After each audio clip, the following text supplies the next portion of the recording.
Welcome back. ವಾಸಕ್ಕೆ ಅನುಮತಿ ಪಡೆದು ವಾಣಿಜ್ಯ ಉದ್ದೇಶಕ್ಕೆ ಬಳಕೆ. ವಾಣಿಜ್ಯ ತೆರಿಗೆ ವಂಚಕರಿಗೆ ಬಿಬಿಎಂಪಿ ಬಿಗ್ ಶಾಕ್ ಅನ್ನ ಕೊಡ್ಲಿಕ್ಕೆ ಹೊರಟಿದೆಯಂತೆ. ಬಿಬಿಎಂಪಿ 26,000 ಅನಧಿಕೃತ ಕಮರ್ಷಿಯಲ್ ಫ್ಲಾಟ್ ಪತ್ತೆ ಆಗಿದೆ ಅಂದ್ರೆ ಲೆಕ್ಕ ಹಾಕೊಳ್ಳಿ ಎಷ್ಟರ ಮಟ್ಟಿಗೆ ಬೇಜವಾಬ್ದಾರಿ ನಿರ್ಲಕ್ಷ್ಯದಿಂದ ಬಿಬಿಎಂಪಿ ಇಷ್ಟು ದಿನ ಕೆಲಸವನ್ನ ನಿರ್ವಹಿಸ್ತಾ ಇತ್ತು ಅಂತ. ಹೊಟ್ಟೆ ತುಂಬಿಸ್ಕೊಂಡ್ರು, ಜೋಬ್ ತುಂಬಿಸ್ಕೊಂಡ್ರು, ಇವಾಗ ಶಾಕ್ ಕೊಡಕ್ ಮುಂದಾಗಿದಾರಂತೆ. 26,000 ಆಸ್ತಿಯಿಂದ ಪಾಲಿಕೆಗೆ 150 ಕೋಟಿಯಷ್ಟು ನಷ್ಟ ಆಗ್ತಾ ಇತ್ತು. ಬೆಸ್ಕಾಂ ಮ್ಯಾಪಿಂಗ್ ವೇಳೆ ತೆರಿಗೆ ವಂಚಿಸ್ತಾ ಇದ್ದಂಥದ್ದು ಈಗ ಪತ್ತೆ ಆಗಿದೆ. ಜಿಯೋ ಟ್ಯಾಗಿಂಗ್ ನಡೆಸಿ ದಂಡವನ್ನ ವಿಧಿಸಿರ್ತಾ ಇರುವಂಥದ್ದು. ಕನ್ವರ್ಷನ್ಗೆ ಈಗ ನಿರ್ಧಾರವನ್ನ ಮಾಡಲಾಗ್ತಾ ಇದೆಯಂತೆ ಬಿಬಿಎಂಪಿಯಿಂದ. ಹಂತದಲ್ಲಿ ಮಾಹಿತಿ ಶೇರ್ ಮಾಡಿರೋ ಪ್ರಕಾರ ಅಬೌಟ್ 24,000 ಪ್ರಾಪರ್ಟೀಸ್ ಐಡೆಂಟಿಫೈ ಆಗಿದೆ ವಿತ್ ಕಮರ್ಷಿಯಲ್ ಕನೆಕ್ಷನ್ಸ್ ಅಂತ. ಬಟ್ ಅದು ನಾವು ಬರೀ ಅಲ್ಗಾರಿದಮ್ ಯೂಸ್ ಮಾಡಿ ಬ್ಯಾಕ್ ಎಂಡಿಂದಾನೆ, it is a table top operation. ಆದ್ರಿಂದ ಫಿಸಿಕಲಿನೂ ಒಂದ್ಸಲ ವೆರಿಫೈ ಮಾಡ್ದಾದ್ಮೇಲೆ ನೋಟಿಸ್ ಕೊಡ್ಲಿಕ್ಕೆ ಆಗೋದು. ಸೊ ಹಾಗಾಗಿ ಫಿಸಿಕಲ್ ವೆರಿಫಿಕೇಶನ್ ಮಾಡಿ ನೋಟಿಸಸ್ ಕೊಡಬೇಕು ಅಂತ ಹೇಳಿದೀವಿ. ಅದರಲ್ಲಿ ಒಂದು 20-30% ನೋಟಿಸಸ್ ಈಗ ಆಲ್ರೆಡಿ ಹೋಗಿದೆ, ಇನ್ನು ಮಾಡ್ಕೋತಾ ಬರ್ತಾ ಇದ್ದಾರೆ. About 24,000 properties have been identified. At the next level I am ready to identify another 25,000 properties if we have the time and if we go through it.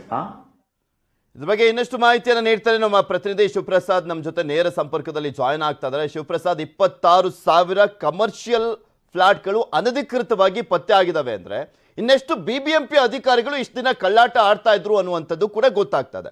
ಇವಾಗ ಪತ್ತೆ ಹಚ್ಚಿರುವಂಥದ್ದನ್ನು ನೋಡ್ತಾ ಇದ್ದಾರೆ. ಅವರುಗಳಿಗೆ ಬಿಬಿಎಂಪಿ ಈಗ ಶಾಕ್ ಕೊಡ್ಲಿಕ್ಕೆ ಮುಂದಾಗಿದೆ. ಬಟ್ ಬಿಬಿಎಂಪಿ ಅಧಿಕಾರಿಗಳಿಗೆ ಯಾರು shock ಕೊಡೋರು ಇಷ್ಟು ದಿನ ಆಡಿದಂತ ಕಳ್ಳಾಟಕ್ಕೆ?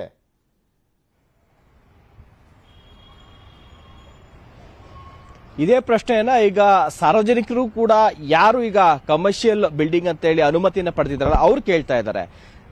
ಅಧಿಕಾರಿಗಳು ಏನ್ ಮಾಡ್ತಿದ್ದಾರೆ, ಸಿಬ್ಬಂದಿಗಳು ಏನ್ ಮಾಡ್ತಾ ಇದ್ದಾರೆ, ಇವರು ಫೀಲ್ಡ್ಗೆ ಇಳಿದು ಕೆಲಸ ಮಾಡ್ತಾ ಇಲ್ವಾ? ಯಾಕೆಂದ್ರೆ ಇವೆಲ್ಲವೂ ಕೂಡ ಕಣ್ಣಿಗೆ ಕಾಣುವಂಥದ್ದು. ಕಣ್ಣಿಗೆ ಕಾಣದೇ ಇರುವಂತವಾದ್ರೆ ಏನೋ ಓಕೆ ಅಂತ ಅನ್ಬೋದು, ಆದ್ರೆ ಕಣ್ಣಿಗೆ ಕಾಣುವಂತ. ಯಾಕಂದ್ರೆ ಒಂದು ಬಿಲ್ಡಿಂಗ್ ನೋಡ್ತಿದ್ದಾಗೆ ಗೊತ್ತಾಗುತ್ತೆ ಇದು ಕಮರ್ಷಿಯಲ್ ಬಿಲ್ಡಿಂಗ್ ಅಥವಾ ರೆಸಿಡೆನ್ಷಿಯಲ್ ಬಿಲ್ಡಿಂಗ್ ಅಂತ ಹೇಳಿ. ಸೊ ಇದನ್ನ ಪತ್ತೆ ಹಚ್ಚೋದಕ್ಕೆ ಅದು ಬೆಸ್ಕಾಂ ಅಧಿಕಾರಿಗಳು ಬರ್ಬೇಕಾಯ್ತಾ? ಬೆಸ್ಕಾಂ ಅಧಿಕಾರಿಗಳ ಸಹಾಯದಿಂದ ಇವರಿಗೆ ಇದು ಗೊತ್ತಾಗಿರುವಂತದ್ದು. ಬೆಸ್ಕಾಂ ಅವರೇನಾದ್ರು ಅಲರ್ಟ್ ಆಗಿ ಮಾಹಿತಿನ ಹಂಚ್ಕೊಳ್ಳಿಲ್ಲ ಅಂತಂದ್ರೆ ಇದೇ ರೀತಿಯಾಗಿ ಮುಂದುವರಿತಾ ಇತ್ತು. ಪಾಲಿಕೆಗೂ ಕೂಡ 100 ಕೋಟಿ ಮತ್ತಷ್ಟು ಲಾಸ್ ಆಗ್ತಾ ಇತ್ತು. ಏನಂದ್ರೆ ಬಜೆಟ್ಗೂ ಮುನ್ನ ತನ್ನ ಆದಾಯವನ್ನ ಹೆಚ್ಚಿಸಿಕೊಳ್ಬೇಕು, ಟ್ಯಾಕ್ಸ್ ಅನ್ನ ಹೆಚ್ಚಿಸಿಕೊಳ್ಬೇಕು ಅನ್ನುವಂತಹ ನಿಟ್ಟಿನಲ್ಲಿ ಬಿಬಿಎಂಪಿ ಮುಂದಾಗುತ್ತೆ. ಈ ಬೆಸ್ಕಾಂನ ಅಧಿಕಾರಿಗಳು ಏನು ಒಂದು ಪರಿಶೀಲನೆ ಮಾಡ್ತಿರ್ತಾರಲ್ಲ, ಸೊ ಆ ಒಂದು ಸಂದರ್ಭದಲ್ಲಿ ಅವರು ಒಂದು ಮಾಹಿತಿಯನ್ನ ಕೊಡ್ತಾರೆ. ಈ ರೀತಿಯಾಗಿ ಏನಂದ್ರೆ ನಮ್ಮಿಂದ ಪರ್ಮಿಷನ್ ತೆಗೆದುಕೊಂಡಿರುವಂತದ್ದು ಏನಂದ್ರೆ ಕಮರ್ಷಿಯಲ್ ಉದ್ದೇಶಕ್ಕೆ ಅಂತೇಳಿ ಬೆಸ್ಕಾಂ ಇಂದ ಅನುಮತಿಯನ್ನ ಪಡೆದಿದ್ದಾರೆ ವಿದ್ಯುತ್ ಸಂಪರ್ಕಕ್ಕೆ. ಆದ್ರೆ ಕಟ್ಟಡ ಮಾತ್ರ ಇರುವಂತದ್ದು ಏನಂದ್ರೆ ರೆಸಿಡೆನ್ಸಿಯಲ್ ಅಂದ್ರೆ ವಾಸಕ್ಕೆ ಇರುವಂತಹ ಕಟ್ಟಡ ಅಂತೇಳಿ ಅನುಮತಿಯನ್ನ ಪಡೆದಿದ್ದಾರೆ ಅನ್ನುವಂತ ಮಾಹಿತಿ ಬೆಸ್ಕಾಂ ಅಧಿಕಾರಿಗಳಿಂದ ಗೊತ್ತಾಗುತ್ತೆ. ಆಗ ಫೀಲ್ಡ್ಗಿಳಿದಂತಹ ಒಂದು ಬಿಬಿಎಂಪಿ ಅಧಿಕಾರಿಗಳು ಬೆಸ್ಕಾಂ ಅಧಿಕಾರಿಗಳ ಸಹಾಯದಿಂದಾಗಿ ಇವೆಲ್ಲವನ್ನ ಕೂಡ ಪತ್ತೆ ಹಚ್ತಾರೆ.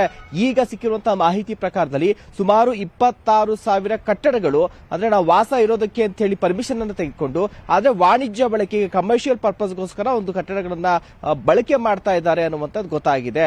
ಆದ್ರೆ ಇದು ಹೇಗೆ ಗೊತ್ತಾಗುತ್ತೆ ಅಂತಂದ್ರೆ ಇದನ್ನ ವಿದ್ಯುತ್ ಸಂಪರ್ಕವನ್ನ ಪಡೆಯುವಂತಹ ಸಂದರ್ಭದಲ್ಲಿ ಕಮರ್ಷಿಯಲ್ಗೆ ಅಂತ ಹೇಳಿ ಒಂದು ಸಂಪರ್ಕವನ್ನ ಪಡಿತಾರೆ. ಯಾಕಂದ್ರೆ ಕಮರ್ಷಿಯಲ್ಗೆ ಅಂತಂದ್ರೆ ಹೆಚ್ಚಿನ ಒಂದು ವೋಲ್ಟೇಜ್ ಇರುವಂತಹ ವಿದ್ಯುತ್ ಅನ್ನ ಕೊಡಬೇಕಾಗುತ್ತೆ. ಸೊ ಆಗ ಅವರ ಹತ್ರ ಸುಳ್ಳು ಹೇಳೋದಕ್ಕಾಗೋದಿಲ್ಲ. ಸೊ ಇದರಿಂದ ಪತ್ತೆ ಆಗಿದೆ. ಇದರಿಂದ ಸುಮಾರು ಪಾಲಿಕೆಗೆ 150 ಕೋಟಿಗೂ ಹೆಚ್ಚು ಈಗ ನಷ್ಟ ಉಂಟಾಗಿದೆ. ಅದನ್ನ ಈಗ ಅವರ ಮೇಲೆ ದಂಡವನ್ನ ವಿಧಿಸಿ ನಾವು ಅವರಿಂದ ತೆರಿಗೆಯನ್ನ ಪಾವತಿ ಮಾಡಿಸ್ಕೊಳ್ತೀವಿ ಎನ್ನುವಂತ ಒಂದು ಹೇಳಿಕೆಯನ್ನ ಕೂಡ ಈಗ ಕಮಿಷನರ್ ಅವರು ಕೊಟ್ಟಿರುವಂತದ್ದು. ಓಕೆ, ಥ್ಯಾಂಕ್ ಯು ಶಿವಪ್ರಸಾದ್ ನಿಮ್ಮೆಲ್ಲ ಮಾಹಿತಿಗಾಗಿ.